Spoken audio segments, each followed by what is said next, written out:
It was a chilly late afternoon, the kind of day when the streets were quiet, and most people hurried home to escape the biting wind.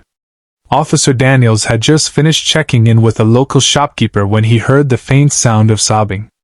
Moments later, a little girl, no more than 7 years old, came running toward him. Her cheeks were red from crying, her small hands trembling as she grabbed onto his uniform. "Please, please, you have to come with me," she cried, her voice breaking. "Please follow me home." The officer crouched down, trying to calm her. "What's wrong, sweetheart? Are you hurt?" But the girl shook her head desperately. "It's not me. It's my mom. She needs help. Please hurry." Without hesitation, Officer Daniels radioed for backup and followed the little girl as she darted through narrow streets and across a small park, her pigtails bouncing with each hurried step. Her fear was contagious, and he found himself running faster to keep up.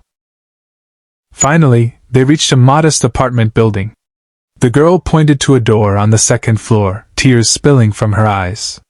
"In there!" When Officer Daniels entered, he froze.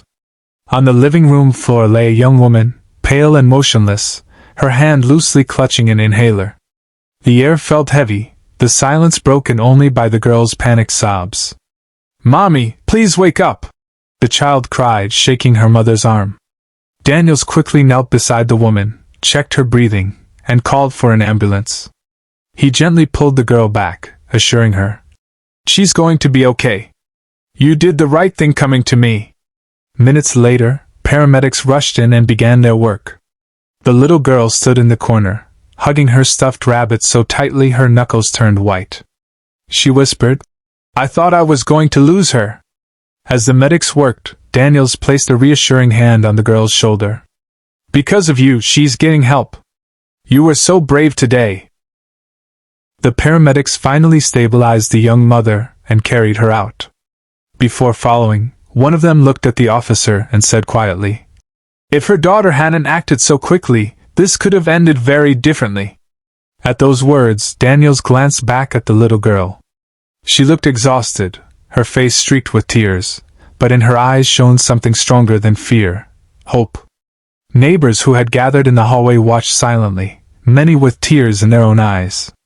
What they had just witnessed wasn't just an emergency.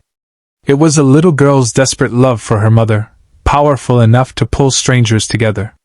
And as the ambulance doors closed and the sirens wailed into the distance, Officer Daniels knew he would never forget the day a child ran up to him, begging, "Please follow me home," and how her courage had saved a life.